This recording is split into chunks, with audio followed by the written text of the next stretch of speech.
I, like most other people, I enjoy a little zero sugar soft drink every now and then. And a lot of the time, whenever someone catches me having one, it's usually my relatives, usually people outside of my generation that say, "Oh, you shouldn't be drinking that, it's bad for you. It's probably worse than the full sugar." And every single time they say this, I just look at them and I'm like, mate, how can it be worse than a full sugar soft drink? That makes no sense. And I can understand where they're coming from and having these ideas because, to be fair, and this is not me calling them old or whatnot, but zero sugar soft drinks aren't really normalized within their generation. And because we're having so many of them, I can understand why they think that this might be bad for you. But that's the whole reason why I've made this episode today, to, I guess, prove your aunties and uncles wrong of why this isn't that bad for you and just show them the video to shut them up, basically. But in today, I'm going to be going through a bunch of studies and a bunch of scenarios that I guess a lot of people can relate to because it's experiences that I've gone through.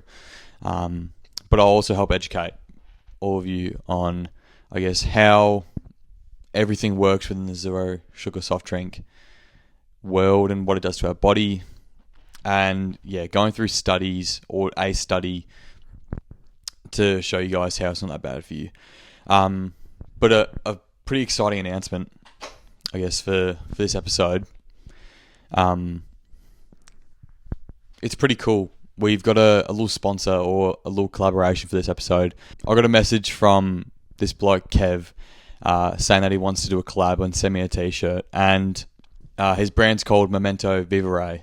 Basically, that it's a Latin translation for learn to live or remember to live. And he said that what he wants to convey through his pieces, he wants me to share them in this video, in this episode. So I've got his shirt on today.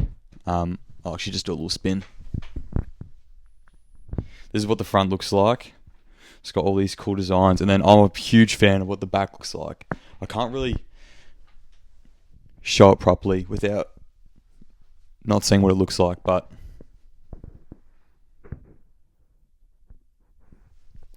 the back is sick. I'm a huge fan.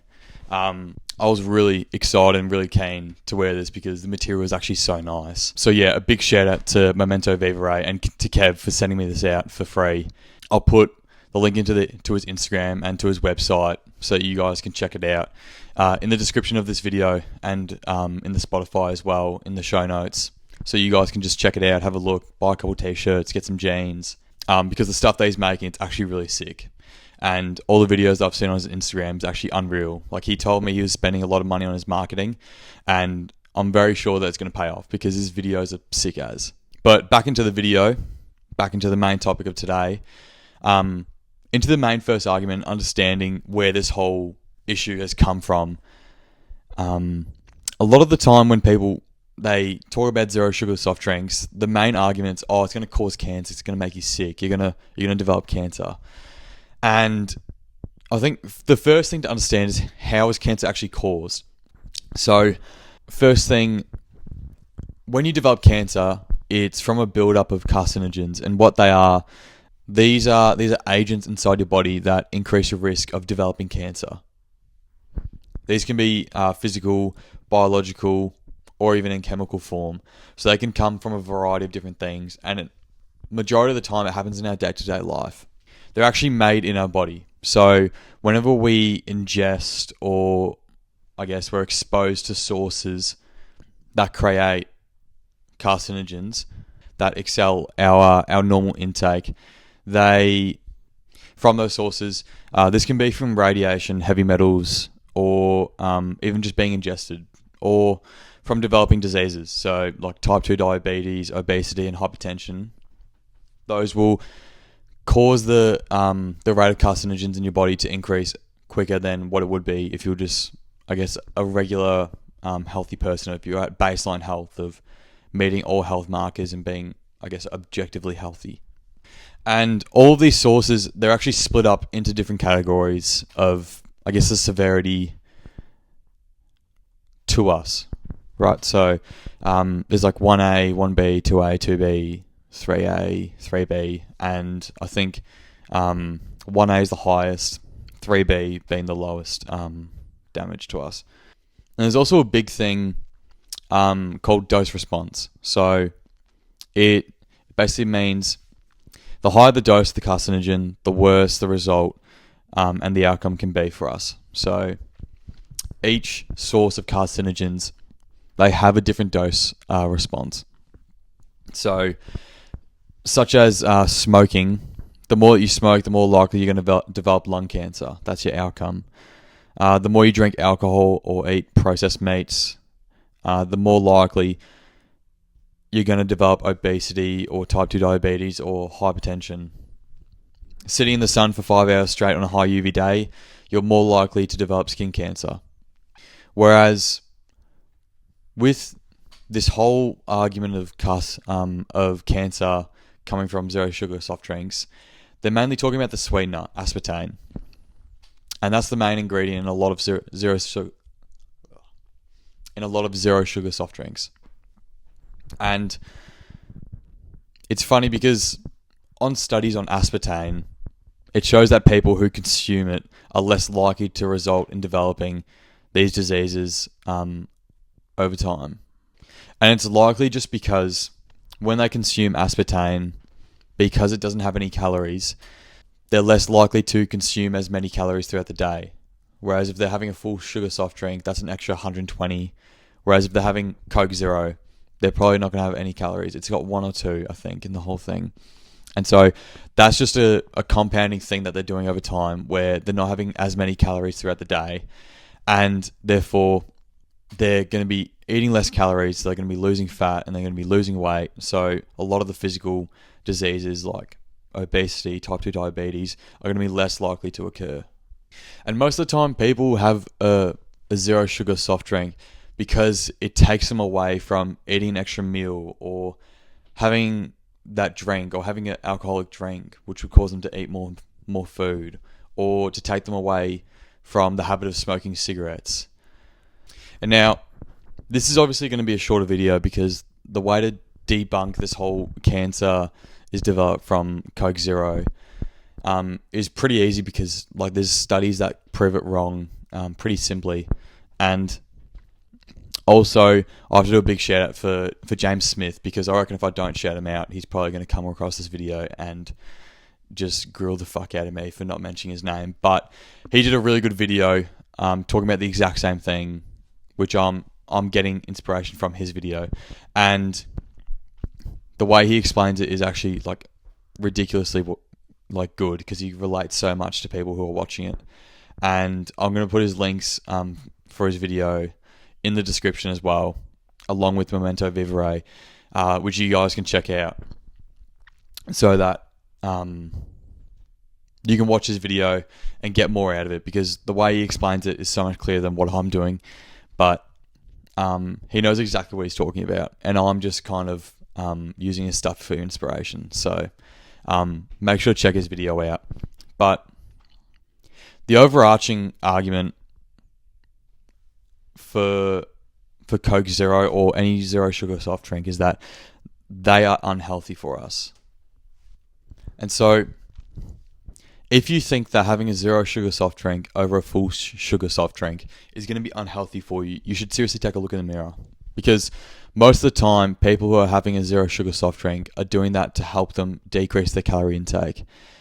And just by doing that, like I said before, it's limiting how many calories they're having, right? So people are looking at the causations and not at the correlations that are leading to chronic diseases. And most of the time, people see someone that's overweight drinking a zero sugar soft drink, and then they associate having that drink as being unhealthy. Whereas most of the time when people are trying to drink these drinks, when people are trying to have Coke Zero or a Pepsi Max or whatever it might be, they're trying to lose weight. And I think people are so fixated on the idea that zero sugar soft drinks are going to give you cancer. The chances of you developing cancer from having a zero sugar soft drink compared to you developing obesity from having a full sugar soft drink is much more is a much higher risk than having the zero sugar soft drink. And the big thing that put this into proper perspective for me, and hopefully it will for all of you, is the actual math behind it. So there was a study done that showed that 50 milligrams per kilogram of aspartame is completely safe to consume. And now I weigh 79 kilograms. And if you times 79 by 50 milligrams of aspartame by my weight, so 79 times 50, you end up with 3,950 milligrams. So a normal Coke Zero has 87 milligrams of aspartame in it. This means that I can have this many cans of aspartame. And now if you're just listening to this episode, I can have 14.85 litres of Coke Zero and still be within the safe margin. And this study that I'm using, which I also got from James's video, they had to overestimate the results because they weren't entirely sure. So in reality, I could have 10 times as many cans of Coke Zero and still be in the safe range. This is because they had to use something called a factor 100 safety margin. And this is because they're not entirely sure of how bad aspartame is. And so they have to overestimate the safe margin of Coke Zero that you can consume. And by overestimating it, that means that they have to say that you can only have less than what you're actually able to. So if I wanted to, I could have 10 times as much. So I could have 148.5 litres of Coke Zero and still be in the safe margin. But just because it says that you can doesn't mean that you should. So this doesn't mean that you should just be drinking Coke Zero every waking minute of your day just because you can. Because obviously, I wouldn't be saying that Coke Zero should be the majority of your water intake because that just doesn't make sense. You're not going to be hydrated because it still contains caffeine, which is going to dehydrate you. But then again, this episode isn't for that. This episode is to show you that Coke Zero isn't as bad as you think, and people that are trying to tell you otherwise are just fucking stupid because they don't know. This is easily one of the shorter episodes that I made because it's this study made it so clear and so easy for me to debunk this. But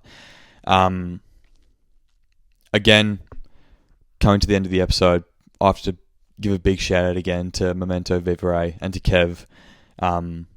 Make sure you guys go check them out because he's actually released some really sick stuff that I'm a big fan of, and you guys should go check out.